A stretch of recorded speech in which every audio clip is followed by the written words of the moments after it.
Mei Ying woke up before the sun. She always did. By the time her mother's feet hit the floor, the tea was already hot, the courtyard was already swept, and the accounts book was already open on the side table, 3 columns of numbers she had checked twice in the dark, by memory, because the lamp oil was running low and she did not want to waste it. This was a Tuesday. Tuesdays were the same as Mondays. Mondays were the same as every day before them. She did not complain. She had stopped complaining around the same age she had stopped expecting anyone to notice the swept courtyard. 14, maybe. 15 at the outside. The complaints had gone somewhere quiet inside her and stayed there, pressed flat like dried flowers in a book nobody opened. Her sister Lifen was still asleep. Lifen was always still asleep. The news arrived with breakfast. Madame Luo set down the letter beside the rice bowls with the careful deliberateness of a woman placing a bet she was certain she would win. She smoothed the front of her jacket. She looked at Lifen. She smiled. Duke Rinshan is coming, she said. Next Friday. He is looking for a wife. Lifen blinked, slow and pretty, the way she did everything. For me. For you, Madame Luo confirmed. Mei Ying poured the tea. Nobody looked at her. She had known, in the wordless way you know things that have never been said aloud, that this day was coming. She was 26. Lifen was 22. Their mother had a simple system for calculating value, and it did not include keeping accounts or sweeping courtyards before sunrise. It included soft hands, a pleasant face, and the ability to sit quietly in a room while a man decided whether you were suitable. Mei Ying had soft hands from the cold water she washed them in, not from being spared any work. She had a pleasant enough face, she supposed, though no one had recently volunteered that information. She could sit quietly in a room. She had been sitting quietly in rooms her entire life. None of this was the point. The point was Lifen, younger, softer, easier to display. The point was Friday. Mei Ying finished her tea and went back to the accounts. The week that followed was the busiest of the year and none of the busyness was for her. Lifen was measured for a new dress. Lifen's hair was practiced into 3 different arrangements before the right one was chosen. Lifen was coached on how to answer questions about her interests, her temperament, her hopes for a household, answers that Madame Luo composed herself and Lifen memorized with the mild effort of a girl who had always found memorizing things easy when they were about herself. Mei Ying laundered the good tablecloth. She oiled the hinges on the front gate so they would not squeak when the Duke's party arrived. She restocked the tea cabinet and went to the market twice because her mother had forgotten to tell her about the second type of cake the Duke supposedly preferred. On Thursday evening, Madame Luo looked around the courtyard, clean, arranged, the persimmons in a bowl on the table like a small still painting, and said, "Good. This looks presentable." She went inside. Mei Ying stood in the courtyard alone for a moment. Presentable. She picked up her accounts book and went to bed. Friday came with cold, bright air and the sound of horses at the gate she had oiled. Mei Ying opened it. The Duke was not what she expected, though she had not expected much. He was tall, not remarkably so, but enough that he had to consider doorways. He had the face of a man who had once been careless with his feelings and had learned, at some cost, not to be. There was a stillness about him. Not the stillness of a man who had nothing to say. The other kind. He looked at her. She stepped back and held the gate open.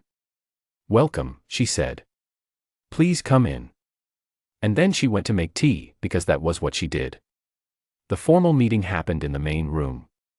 Lifen sat across from the Duke in her new dress, her hair in the arrangement that had beaten the other 2, her hands folded in her lap at the precise angle Madame Luo had specified. She answered questions with the answers she had memorized.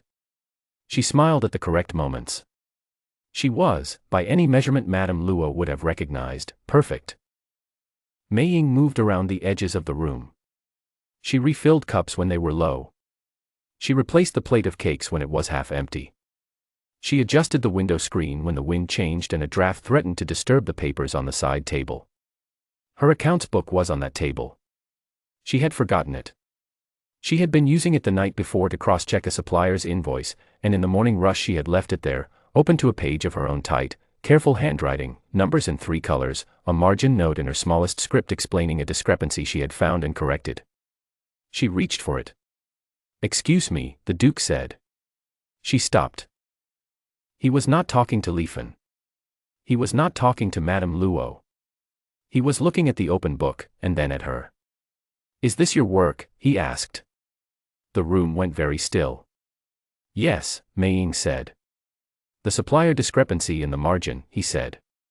"You found it?" "Yes." "How?" She looked at him. He was asking a real question. Not a polite question, a real one, the kind with an actual answer he wanted to hear. She had not been asked a real question in some time. "The invoices come in with the weight recorded at departure," she said. "But our records show weight at arrival. There is always a small difference, weather, the road, handling. I keep both numbers. Over time, a pattern shows whether the difference is normal or whether someone is adjusting a figure." A pause. "Someone was adjusting a figure," she said. The Duke looked at her for another moment. Then he looked back at Leifin, who was smiling patiently and had not understood a word of what had just been said. The visit ended correctly. The Duke thanked Madame Luo. He said polite things about the cakes. He left through the gate that no longer squeaked, and the sound of horses faded down the road, and Leifin said she thought it had gone very well, and Madame Luo agreed that it had. Mei Ying washed the cups. The letter came 9 days later. Madame Luo read it at the breakfast table. She read it once, then again, then one more time, her face doing something complicated that Mei Ying could not immediately name. She set it down. "He is not asking for Leifin," she said. Nobody spoke. "He is asking," Madame Luo said, and her voice had the careful flatness of a woman choosing her words like she was carrying something fragile, "about you." Leifin put down her chopsticks. Mei Ying put down her tea. "May I see it?" she asked. Her mother passed the letter across the table. Mei Ying read it.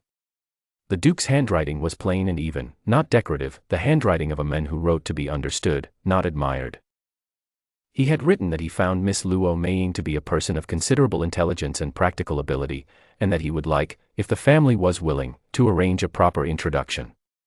He had written her name correctly. Her full name. Not just the family name, not just the eldest daughter. Her actual name, the one her father had given her, which meant plum blossom in shadow, chosen because she had been born just before dawn, in the last cold of winter. She folded the letter. She gave it back.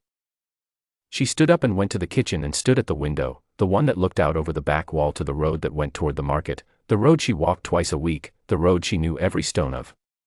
She stood there and she counted the roof tiles on the building across the alley. There were 31. She had never counted them before. She counted them now because she needed something to do with her mind while something large and nameless finished moving through her chest. 31 tiles. She went back to the accounts. Her mother did not speak to her properly for 2 days. Not in anger, in confusion. Madame Luo had built her entire plan around a truth she considered settled, and the truth had turned out to be a wall with a door in it she hadn't seen, and she was still standing there pressing on the solid parts trying to understand how that was possible. Leifin was quiet too. But not angry. Leifin had the practical nature of a girl who had always expected things to work out, and she seemed to be quietly revising what working out could look like. On the 3rd day, Madame Luo told Mei Ying that she would write a response. Mei Ying said that would be fine. The second meeting was nothing like the first. There was no performance. The Duke came with one attendant. Madame Luo served tea and then, with the visible effort of a woman overriding her every instinct, she left the room. Mei Ying and the Duke sat across from each other at the table where the accounts book had been. He was quieter in person than a formal visit allowed. She saw that now, the first time, he had been wearing the posture of a man fulfilling an obligation, and now he had set that down somewhere and arrived without it. "I should tell you something," he said, "so you are not misled." She waited. "I am not easy to live with," he said. "I was told this by someone who tried." She was right. "I work long hours. I am poor at celebrating small things. I forget to say when something is good until it is gone." He paused. "I noticed you immediately, and I thought about the accounts ledger for 9 days, and I still don't know if that is enough of a foundation to build anything on." But I thought you deserved to know what you would be building on, rather than finding out later. Mei Ying looked at him. This was not how men spoke. Not in her experience. Men in her experience either said too little and let you fill the silence with hope, or too much and let you fill the silence with dread. This man had handed her the exact amount of truth and left her to do something with it. She found it frightening. She found it the most interesting thing anyone had said to her in years. I should tell you something too, she said. He waited. I have been managing this household since I was 12 years old, she said. I know how to work. I know how to be quiet. I know how to make something function when it is not given enough resources. These are things I am good at. She paused. I do not know how to be known by someone. I have not had a great deal of practice. I may not be easy to live with either, for different reasons. He considered this. That seems fair, he said. Outside, a bird landed on the courtyard wall and looked at them for a moment with the bright, indifferent eye of a thing that had better places to be. Then it left. Tell me about the supplier, the Duke said. The one adjusting the figures. What happened after you found it? And Mei Ying told him. And he listened the way people listen when they are not waiting for their turn to speak. There was a third meeting. And a fourth. By the fourth, Madame Luo had stopped sitting in the hallway outside the room pretending to mend something. By the fourth, Li Fan had started asking Mei Ying questions in the evenings, not about the Duke, exactly, but about what it felt like to have someone ask you about the accounts ledger like it mattered. What it felt like to be asked a real question and have someone wait for the real answer. Mei Ying thought about how to answer that. Like being cold for a very long time, she said finally, and then standing somewhere that has sun. Li Fan was quiet for a moment. I didn't know you were cold, she said. I didn't either, Mei Ying said. Not until I wasn't. The formal engagement was agreed upon in early spring. The paperwork was done on a Tuesday. Mei Ying did most of it, because she was faster and because the Duke's estate manager, a nervous man named Hu, kept making small errors in the columns that she corrected without comment. The Duke watched her correct them. You are going to reorganize my entire record system, he said. It was not quite a complaint. Yes, she said. How long will that take? She looked at the stack of ledgers on the table. They were thick with years of Hu's slightly off arithmetic. 6 months, she said. If you let me do it properly. And if I rush you? 8 months, she said. And 2 of those months will be spent fixing what the rush broke. He laughed. It was a short sound, not performed, the laugh of someone surprised by something, catching them before they could decide whether to let it out. She looked up from the ledgers. She had not expected to like his laugh. She filed that information away in the careful, organized place where she kept things that mattered, the same place she kept column discrepancies and the weight of rice at departure versus arrival. It was a better place for it than she would have admitted out loud. On the morning she left her mother's house, Mei Ying rose before the sun. She stood in the courtyard for a moment, her single trunk packed, the air still carrying its last cold. The courtyard was clean, she had swept it, one last time, because that was who she was, and she saw no reason to stop being who she was simply because she was going somewhere new. Her mother stood in the doorway. There had been a conversation the night before. It had been difficult and honest and had left both of them quiet in ways that were not entirely comfortable but were perhaps more true than the comfortable silences had been. Madame Luo had said things she should have said years earlier. Mei Ying had said things she had pressed flat inside herself since she was 14. Neither of them cried. They were not that kind of family. But Madame Luo had come to the doorway. You always swept it better than anyone, her mother said. Her voice was doing its complicated thing again. Mei Ying looked at her. I know, she said. She picked up her trunk. She walked through the gate she had oiled, the gate that still did not squeak, and she went down the road she knew every stone of, toward something she did not yet know at all. The sun came up behind her. She did not look back, not because she was angry or sad or done with the place that had made her.